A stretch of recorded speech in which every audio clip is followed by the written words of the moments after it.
tentang budaya lokal itu ternyata begitu luas.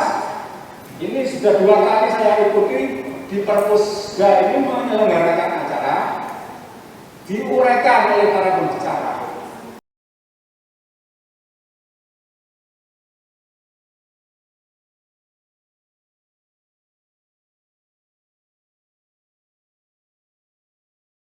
Baik, ini yang pertama. Budaya, pahami tentang budaya. Mengapa ini perlu kita bahas? Karena dari pembicaraan dengan Bapak dan Ibu di Perpusda Jawa Timur, ada suatu kenyataan di lapangan ketika di daerah-daerah itu menuliskan tentang budaya, konten lokal, ternyata yang ditulis itu bukan tentang budaya kearifan tradisional lokal daerah masing-masing, tetapi konten lokal dalam arti pendidikan di sekolah pada saat ini. Jadi tidak kena sasaran. Sementara di Perpusda Jatim ini kita tahu bahwa yang dimaksud konten lokal kearifan tradisional itu seperti yang diuraikan oleh Bapak moderator tadi, itu tentang budaya lokal. Maka kita perlu memahami budaya itu apa, sehingga kita nanti dalam menulis tidak keliru tentang konten lokal pendidikan yang dilakukan oleh Bapak Ibu guru di masing-masing kabupaten. Kalau orang awam itu mengatakan budaya itu semua upaya manusia untuk meningkatkan taraf hidup. Ini pengertian pada saat kita di sekolah atau di ilmu budaya dasar perguruan tinggi mengatakan demikian. Jadi semua upaya, semua itu ya semua, tidak hanya kesenian dan satu atau dua saja. Sementara di textbook Kuncharaning ahli antropologi dalam pengantar ilmu antropologi mengatakan kebudayaan itu keseluruhan ide, tindakan, hasil karya manusia dalam rangka kehidupan. Sudah tahun 80 itu ditulis.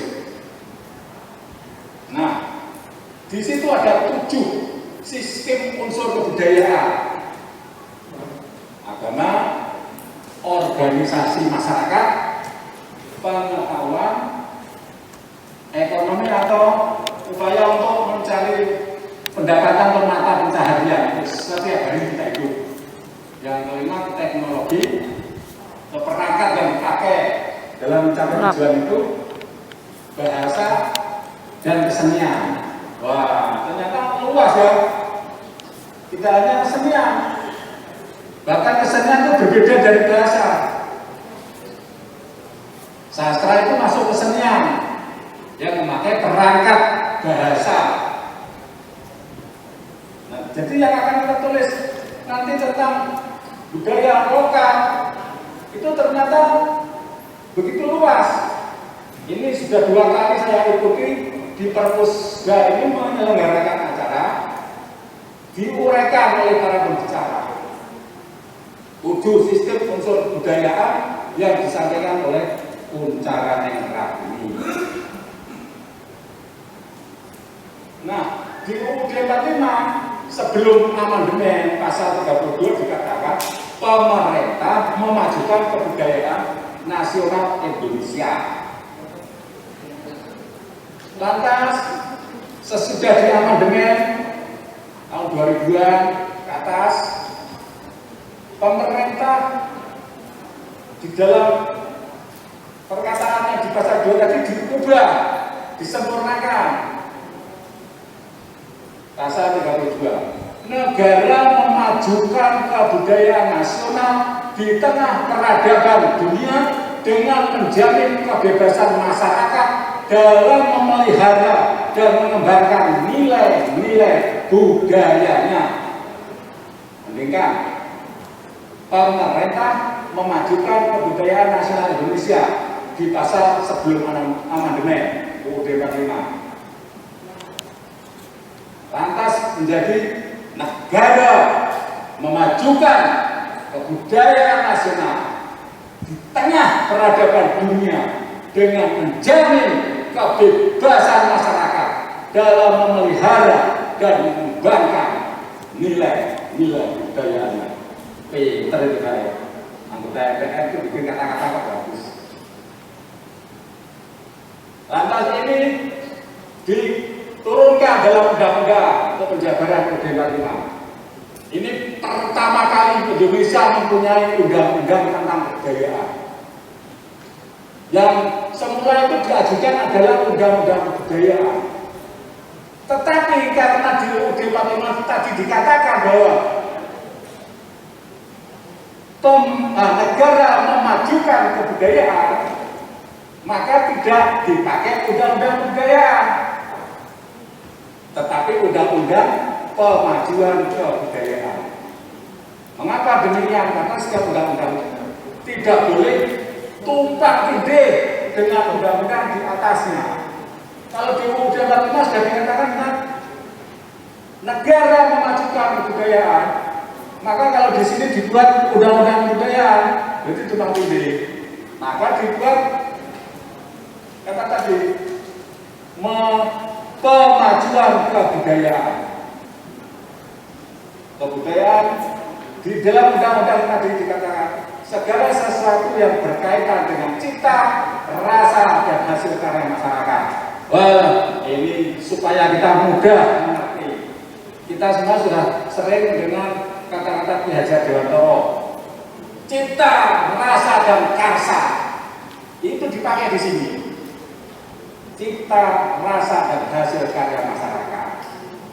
Dan di dalam Undang-Undang Nomor 5 Tahun 2017 tadi dinyatakan bahwa kebudayaan nasional adalah seluruh proses dan hasil interaksi antar kebudayaan yang berkembang di Indonesia. Tujuannya mengembangkan nilai luhur budaya bangsa, memperkaya keberagaman budaya, memperteguh jati diri bangsa, memperteguh persatuan dan kesatuan bangsa, mencerdaskan kehidupan bangsa. Wah, ini seperti pembukaan UUD 45 ya. Mencerdaskan jiwa bangsa bahwa kemerdekaan itu adalah hak segala bangsa. Sebab itu maka penjajahan di dunia harus dihapuskan dan seterusnya. Termasuk tujuan kemerdekaan adalah mencerdaskan kehidupan bangsa, berdaulat negara kita ini di tengah peradaban dunia yang menjamin kemerdekaan adalah hak segala bangsa dan seterusnya. Ingat itu ya. Ini dengan tujuan kita tahu mengapa ini diungkapkan sekarang. Karena sebelum kita menulis tentang kebudayaan lokal masing-masing, kita harus punya satu prinsip yang kuat tentang kebudayaan itu. Tujuan ini menciptakan citra bangsa, mewujudkan masyarakat madani. Wah, bahasanya keren sekarang ada masyarakat madani. Madani itu kan bahasa baru yang dikenal masyarakat. Meningkatkan kesejahteraan rakyat, melestarikan warisan budaya bangsa, mempengaruhi arah perkembangan peradaban dunia, kebudayaan menjadi haluan pembangunan nasional. Wah, keren. Bagaimana saudara-saudara? Kita kira-kira bisa nggak mewujudkan itu? Kalau hanya sekedar slogan atau jargon, retorika para pemimpin bangsa dan para ahli politik itu, ya mudah saja hafal seperti kayak hafal. Tapi bagaimana implementasinya kita membuat tulisan yang betul-betul mewakili? Makanya di sini dirumuskan secara jelas, arah tujuannya jelas sekali bahwa objek kemajuan kebudayaan pasal 5 2017 tradisi lisan, manuskrip, adat istiadat, ritus, pengetahuan tradisional, seni, bahasa, permainan rakyat, dan olahraga tradisional. Nah ini sudah jelas. Kalau saya hentikan materi saya pada sampai sini, sudah jelas bahwa yang nanti akan dipaparkan oleh Pak Teguh akan membawa kita lebih dalam, bisa menulis tentang budaya itu tidak bingung lagi. nggak keliru konten lokal pendidikan sekolah masing-masing di kabupaten. Enggak, tapi jelas yang akan kita tulis jelas ada tradisi lisan di kabupaten, manuskrip, adat istiadat, ritus, pengetahuan tradisional, seni, bahasa, permainan rakyat dan olahraga tradisional. Tinggal mendalami masing-masing itu dan kita jabarkan secara rinci. Sudah beres tujuan dari acara hari ini. Tetapi apakah cukup demikian?